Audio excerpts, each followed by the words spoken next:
Welcome to today's Explainer. We're doing things a little bit differently today. We're stepping away from the usual charts, the raw data, and those typical analytical deep dives to look at something, well, much more profound. We're going to examine a really powerful narrative titled The Unused Seat at the Table. This story is honestly a mirror to our modern lives, and it sets a deeply reflective tone right from the jump. We're going to look closely at the true, hidden cost of our ambition. We spend so much time chasing success, building our careers, always looking 10 steps into the future. But what are we leaving behind in the process? Here is a thought to start us off.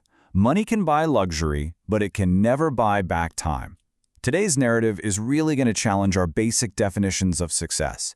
This quote brilliantly hits the nail on the head regarding the core conflict we literally all face. That trade-off between the tangible stuff we can buy and hoard and the intangible moments that just slip away. Keep this quote in the back of your mind as we unpack today's story. Section 1. Two diverging paths. So we're introduced to two men whose lives could not be more different, yet they're bound by the deepest ties possible. First, we have Edward. He's an older man living quietly with his memories. And then we have his only son, Daniel, a guy who is entirely driven by ambition. Years ago, Daniel packed up and moved to the big city to chase his dreams. And hey, he's hardworking, he's ambitious, and he successfully built a thriving business. But his days are completely swallowed up by endless meetings, constant phone calls, and high-stakes corporate deals. It's a fast-paced, incredibly noisy pursuit of success. Meanwhile, Edward is back in his modest hometown. He lives alone, surrounded by the quiet memories of his youth. It's this incredibly stark contrast, Daniel's relentless forward momentum versus Edward's slow, solitary, very modest existence. Section 2. The Sunday Ritual. Despite that massive distance and the totally diverging paths their lives took, Edward maintained this unwavering, quiet weekly routine. Every single Sunday without fail, Edward would set the dinner table for two. He'd cook Daniel's absolute favorite meal, holding on to this quiet hope that maybe, just maybe, his son might call and say he was finally coming home for the weekend. But every Sunday, instead of a knock on the door, came a phone call. "Dad, I'm so sorry. Work is extremely hectic right now. Next weekend, for sure." Daniel's relentless corporate climb basically guaranteed this repetitive, hurried rejection every single week. He was always pushing his dad to next weekend, operating on the assumption that there would always inevitably be another weekend to spare. Now contrast Daniel's hurried rejection with Edward's response. It was always so gentle. "It's okay, son. Your hard work is important. Take care of yourself." Edward never complained. He just smiled softly and validated his son's efforts.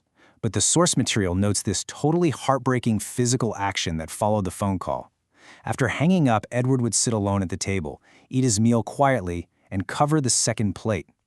That silent sacrifice, covering the unused plate week after week, is just a brutally powerful image of quiet heartbreak. Moving on to Section 3, The Ultimate Success. So years pass by like shadows. Daniel just keeps aggressively climbing that corporate ladder. He buys bigger, more luxurious cars, a massive, lavish apartment. He'd essentially fallen into this psychological trap we see all the time, convincing himself that he was making his father proud by getting rich. He operated on this deeply flawed belief that material wealth was the absolute best way to express his love and validate all his father's sacrifices. And then he hits the absolute pinnacle, a massive, multi-million-dollar deal. He finally achieves his ultimate dream. Overwhelmed and bursting with pride, Daniel decides that right now is the time. It is finally time to go home, see his dad, and celebrate. And to really mark the occasion, for the first time in years, he drives back to his hometown without his laptop, refusing to take a single work call. Section 4. An Empty House. Daniel arrives at the old house. The front door is unlocked. He steps inside, completely expecting to be hit by that warm, familiar smell of his father's cooking. But instead, the house is completely silent and terribly cold. He walks into the dining room, and it's dead still. There, resting on the table, sat a dusty, covered plate and a small, handwritten notebook. The unused seat. The ultimate cost of Daniel's full bank account is just perfectly, tragically encapsulated in that dusty, covered plate. Panic immediately seizes his heart, and he rushes straight to the local clinic to find his father. At the clinic, Daniel gets the most heartbreaking news imaginable. His father had passed away peacefully in his sleep just 2 days prior.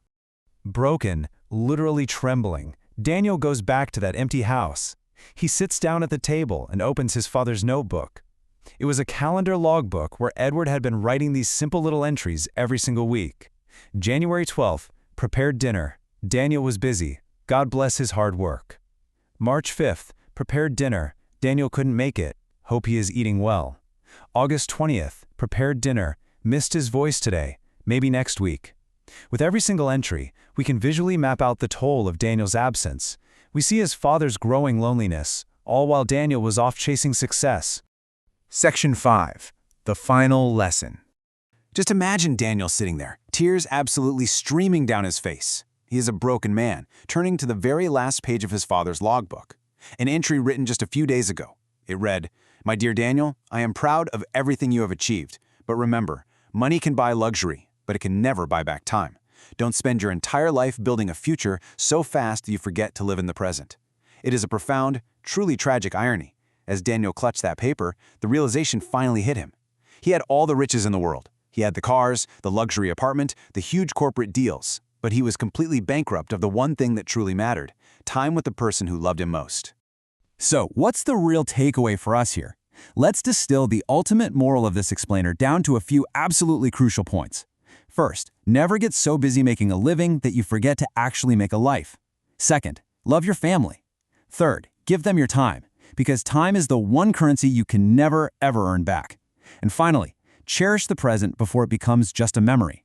As driven people, we often prioritize efficiency, career growth, crushing our goals, but this story is a massive wake-up call urging us to shift our perspective, because material success means absolutely nothing if the seats at our table are empty. I want to sign off today's explainer by asking you to deeply consider this one provocative question. I want you to think about your own schedule, your own ambitions, and your own Sunday rituals. Are you so busy making a living that you've forgotten to make a life?